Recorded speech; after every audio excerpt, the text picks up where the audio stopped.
और इस कार्यक्रम के संयोजक जिला सभा के प्रधान आदरणीय प्रमोद आरसे जी, उनके महामंत्री, हम सबके गौरव आर्य विद्वान जिला सभा बलिया के प्रधान और आर्य वीर मध्य पूर्वी उत्तर प्रदेश के महामंत्री आदरणीय आचार्य ज्ञान प्रकाश जी वैदिक, इस कमिश्नरी के कमिश्नरी संचालक पूर्वी उत्तर प्रदेश के सह संचालक भाई सत्येंद्र आर्य जी, हमारे बहुत ही ऊर्जावान कार्यकर्ता और व्यायाम शिक्षक हमारे साथी जो चंदौली से हमारे बीच में है, आदरणीय इंदल आर्य जी, जो संस्कृत में इन्होंने आर्य वीर दल का बहुत अच्छा काम किया और करवाया, ऐसे आदरणीय राजकुमार वर्मा जी जो छूट गए हैं, उन सबको जोड़ते हुए प्रिय आर्य वीर और वीरांगनाओं,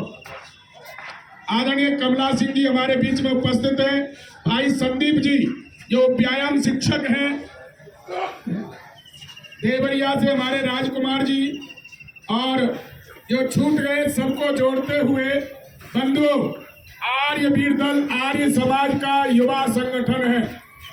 जब जब देश धर्म पर आपत्ति के काले बादल मंडराए, तब तब आर्य वीरों ने अपने कर्म लहू का बलिदान दे करके भारत माता को रक्त रंजित होने से बचाया है। आदरणीय बंधुओं, ये आर्य वीर दल की स्थापना भी इसी कालखंड में हुई जब स्वामी श्रद्धानंद को गोली मार दी गई, महाशय राज्यपाल का कत्ल कर दिया गया, कृष्ण तेरी गीता जला दिया। धर्मांध लोगों ने पुस्तक लिखी,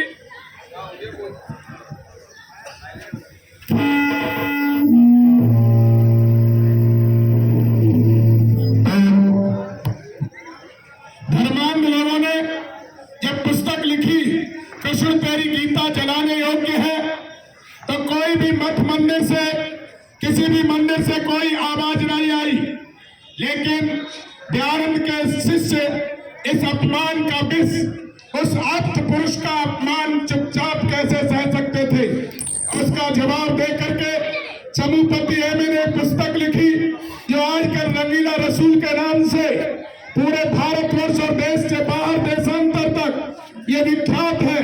जब इनका इस प्रकार से इन आर्य विद्वान आर्य कार्यकर्ताओं पर विधर्मी लोगों के हमले हुए, तो उस समय पर 1927 में महात्मा हंसराज की अध्यक्षता में महात्मा नारायण स्वामी जी ने एक नई दिल्ली में बैठक बुलाई और उसमें यह प्रस्ताव पास हुआ, इसी प्रकार से आर्य नेता, आर्य कार्यकर्ता, आर्य विद्वान जाते रहे तो आर्य समाज सूना हो जाएगा।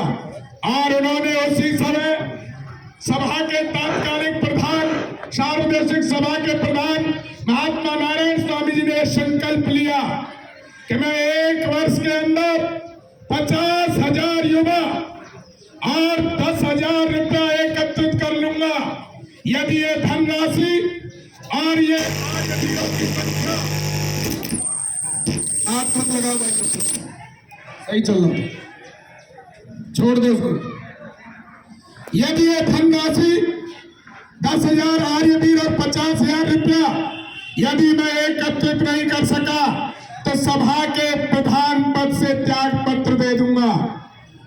हम सब आर्यों के लिए ये गौरव की बात है, धन के धनी, इरादे के पक्के महात्मा नारायण स्वामी जी ने ये धनराशि और आर्य वीरों की संख्या 1 वर्ष से पहले पूरी कर दी।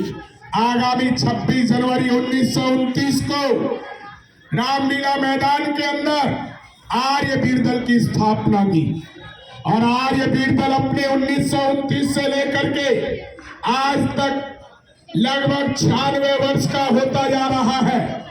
इसने बड़े बड़े ऐतिहासिक कीर्तिमान स्थापित किए हैं। 2 अधिकारी आर्य वीर दल के जो पिछले 40 साल से निरंतर इस बनारस की धरती से और ऐतिहासिक कार्यक्रमों के माध्यम से जिन्होंने काम किए हैं, उनमें आदरणीय दिनेश आर्य जी और आदरणीय प्रमोद आर्य जी हैं, जिन्होंने बहुत लंबे समय से आर्य वीर दल के इस 96 वर्ष योगदान की त्याग तपस्या को, उनके कर्तव्यों को मैं नमन करता हूं। मैं नमन करता हूं पूर्वी उत्तर प्रदेश के पूर्व संचालक जो आज सन्यासी वेश में बैठे हैं। इन्होंने आर्यवीर दल पूर्वी उत्तर प्रदेश के एक एक आर्यवीर को एक एक जनपद में जाकर के तैयार किया। ऐसे स्वामी नरेंद्र देव जी, जिन्हें ब्रह्मचारी नरेंद्र देव के नाम से जाना जाता है, एक बार जोरदार ताली बजाकर के सम्मान करते। पूर्वी उत्तर प्रदेश का आर्यवीर दल का इतिहास एक अपना अनोखा इतिहास है बच्चों।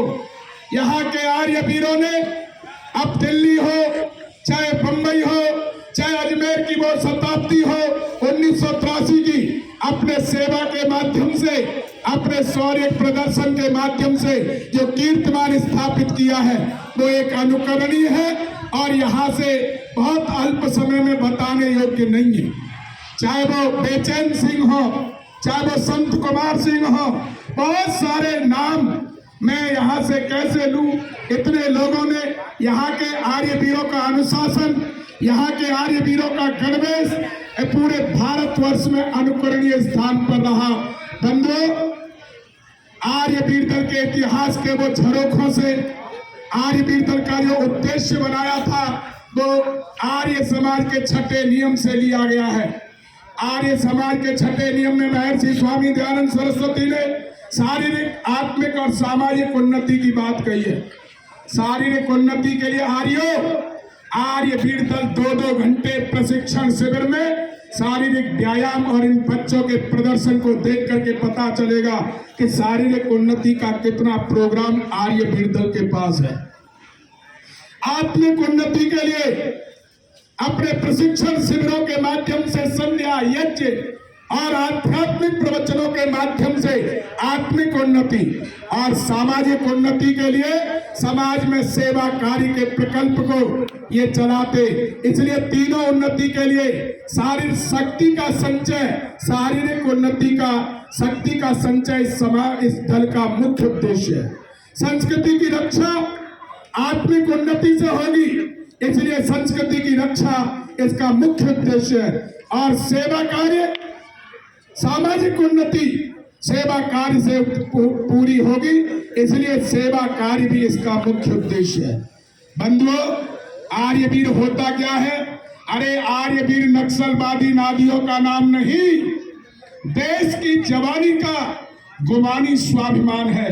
अरे वोट के भिखारियों, मदारियों का नाम नहीं, आर्यवीर देश के पुजारियों का नाम है।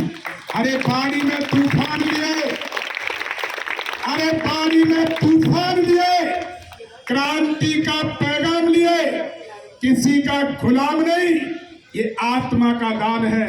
अरे जो हंसते हंसते देश धर्म पर होम हुए, अरे जो हंसते हंसते देश धर्म पर होम हुए, आर्यवीर ऐसे क्रांतिकारियों का नाम है मित्रों, आर्यवीर ऐसे क्रांतिकारियों का नाम है।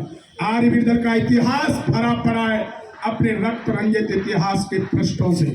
चाहे वो नोआखाली की घटना हो आर्यवीर दल के प्रथम सेनापति डॉक्टर ओम प्रकाश त्यागी के साथ, या सुचेता कृपलानी को जो कांग्रेस की अध्यक्षा होती थी, चौकी पर लोग खड़े थे, चौकी पर बहुत कम हमारी सेना थी और कांग्रेस का शिविर लग रहा था। सुचेता कृपलानी, आर्यवीर दल का शिविर भी वहीं पर ओम प्रकाश त्यागी जी जो हमारे प्रथम सेनापति थे उन्होंने लगा रखा था।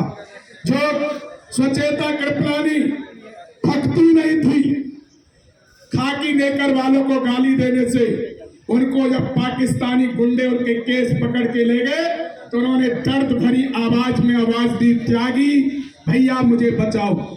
एक अबला की आवाज सुनकर दयानंद का शिष्य कहीं मौन नहीं हो सकता। अपने साथ आर्यवीरों को ले जा करके पाकिस्तान की सीमा में प्रवेश करके सुचेता कृपलानी को बाइज्जत वापस लाए और वहीं पर पाकिस्तान की सीमा पर लगे हुए पोल पर जो ध्वज था, आर्यवीर उसको उठा करके लेकर के आए।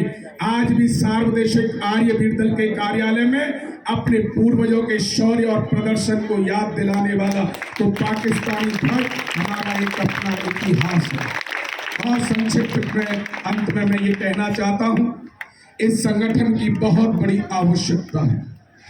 यदि आज हमने माननीय मुख्यमंत्री के सामने अभी जो आर्य बीरदल उत्तर प्रदेश ने एक बहुत बड़ा सम्मेलन मुरादाबाद की धरती पर किया, हमने एक नारा दिया था वहां पर माननीय प्रदेश के मुख्यमंत्री जी के सामने और पूरे आर्य जगत के सामने कि आर्य बीरदल बढ़ेगा तो आर्य समाज बचेगा। ध्यान से सुने, आर्य बीरदल बढ़ेगा तो आर्य समाज बचेगा और आर्य समाज बचेगा तो देश बचेगा। देश मीनारों का नाम नहीं है, सड़कों का नाम नहीं है, कल कारखानों का नाम नहीं है, राष्ट्र संस्कृति का नाम है। और जितनी संस्कृति आर्य लोग जानते, जितनी संस्कृति की रक्षा आर्य लोग जानते और जितने बलिदान आर्यों के हुए हैं उतना किसी के नहीं हुए। इसलिए हमें आर्य बीरदल की महती आवश्यकता है। कोई भी पिता अपनी संतान के लिए दिन रात करता है और आर्य समाज माँ है, आर्य बीरदल उसका पुत्र है। घर में बजट बनता है तो संतान की पढ़ाई के लिए, उसकी उन्नति के लिए, उसके कारोबार के लिए बहुत अधिक पैसा खर्च किया जाता है। निश्चित रूप से मैं आर्य समाज के उन अधिकारियों के चरणों में निवेदन करना चाहता हूं, नमन करना चाहता हूं और वंदन करना चाहता हूं, अपील करता हूं कि आप भी जिस प्रकार से आर्य समाज का पुत्र सैनिक संगठन, पुत्रवत संगठन आर्य बीरदल है, इसके लिए अधिक से अधिक खुल करके शिविर लगने चाहिए, इनके सम्मेलन होने चाहिए, इनके भाई प्रमोद जी के, भाई दिनेश जी के हाथ मजबूत करके और इनको आगे बढ़ाने के लिए आर्य समाज को आगे बढ़ाना चाहिए। और जिस दंपति पर कोई संतान नहीं होती है उसको समाज में बहुत अच्छी दृष्टि से नहीं देखा जाता। इसलिए आप आर्य समाज है और आपके पास युवक नहीं है, आर्य बीरदल नहीं है, तो आपकी भी दुर्दशा ऐसी होगी जैसे निसंतान जो है दंपति की होती है। इसलिए आप सबसे निवेदन है कि आप अपने यहाँ पर आर्य वीरों को सार्वदेशिक सभा ने नियम बनाया है। स्थानीय आर्य समाज में आर्य बीरदल का अधिष्ठाता, जिला सभा में आर्य बीरदल का अधिष्ठाता, प्रतिनिधि सभा में आर्य बीरदल का अधिष्ठाता, सार्वजनिक सभा में रक्षा सचिव जो आर्य बीरदल के प्रधान संचालक की नियुक्ति करता है। ये सारी व्यवस्थाएं पूर्वजों ने बना करके दी है। मैं आप सबकी त्याग तपस्या को आदरणीय प्रमोद आरसे जी जो संयोजक हैं, सह संयोजक आदरणीय रवि प्रकाश जी जो मंत्री हैं जिला सभा के, और भाई सत्येंद्र जी और जो कार्यकर्ता यहाँ पर जिन्होंने त्याग तपस्या की है उनको नमन करते हुए उनकी त्याग तपस्या को धन्यवाद करता हूँ, आभार व्यक्त करता हूँ। आप देखेंगे इन नन्हे मुन्ने आर्य वीरों को जो भाई इंदल जी ने, भाई दिनेश जी ने और उनके साथियों ने इनको किस प्रकार से प्रशिक्षण दिया है।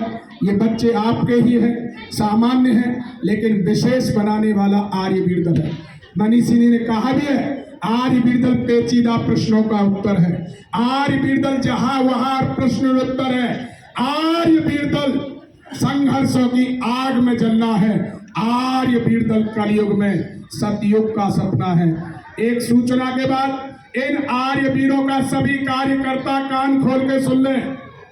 इन आर्य वीरों का बृहद प्रशिक्षण शिविर लखनऊ में 27 मई से 5 जून तक उत्तर प्रदेश के इतिहास में पहली बार इतना बड़ा शिविर डीएवी डिग्री कॉलेज नाका हिंडोला लखनऊ में लगने जा रहा है। प्रत्येक आर्य समाज, प्रत्येक आर्य बीरदल का सेनापति, जिला सेनापति अपने अपने यहाँ से अधिक मात्रा में आर्य वीरों को भेज करके प्रशिक्षित कराएं और प्रशिक्षित होने के बाद वो फिर आर्य समाज के लिए एक सशक्त प्रहरी के रूप में खड़ा रहेगा। जो लोग कहते हैं युवाओं का अकाल पड़ गया है, वो जानते नहीं है कि आर्य बीरदल की क्या ताकत है। यहाँ पर आर्य बीरदल जिस जनपद में खड़ा हो जाता है वहाँ कार्यकर्ता ही कार्यकर्ता नजर आते हैं। दूसरा, हमारे महामंत्री जी एक बार खड़े हो जाए, कितनी त्याग तपस्या, एक विद्वान है, कालवा गुरुकुल के स्नातक हैं, आदरणीय आचार्य बलदेव जी से इन्होंने पढ़ा है, लेकिन जहां विद्वान है एक बार जोरदार ताली बजाओ, वहीं पर कार्य करता है। 2 शिविर आर्य बीरदल पूर्वी उत्तर प्रदेश का बेटों का शिविर 17 जून से 25 जून तक बलिया की धरती पर लग रहा है। और उससे पहले बेटियों का शिविर भी मई माह में 21 से 28 मई से 2 जून तक ये बेटियों का प्रशिक्षण शिविर लग रहा है। ये हमारे पूरे 25 जनपदों के सेनापति हैं, भाई प्रमोद जी के महामंत्री हैं। इन ऐसे विद्वान कार्यकर्ता निकलते, ये हमारा सौभाग्य होता है और इनका सहयोग करना हम सबका परम दायित्व होता है। महर्षि दयानंद ने सत्यार्थ प्रकाश में लिखा भी है, समाज के कार्य करना सबका सहयोग करना है, सबका कार्य है, किसी एक का नहीं। उन्होंने वहां लिखा है, यदि उन्नति करना चाहो तो आर्य समाज के उद्देश्य अनुसार आचरण करना स्वीकार करो, वरना चेतावनी दी है, वरना कुछ हाथ लगेगा नहीं। आज जो कुछ भी हो रहा है, समाज में बड़े बड़े कार्यक्रम हो रहे, संगठन बहुत अधिक काम करना चाहते, लेकिन शून्यता की ओर देश प्रतिदिन गड्ढे में जा रहा है, क्योंकि उनके पास सिद्धांत नहीं है। आर्य समाज सैद्धांतिक संस्था है, इसके काम के बढ़ने से देश की उन्नति होगी। आप सबका पुनः बहुत बहुत धन्यवाद। सभी आर्य वीरों को बहुत बहुत शुभकामना। आर्य वीरांगनाओं को, आपके माता पिता जिन्होंने आपको भेजा यहाँ पर, उनको मैं नमन करता हूँ, नमस्ते करता हूँ। और मेरी जाकर के सब लोग नमस्ते कहलवाएंगे कि हमारे संचालक जी ने माता पिता को नमस्ते भेजी है।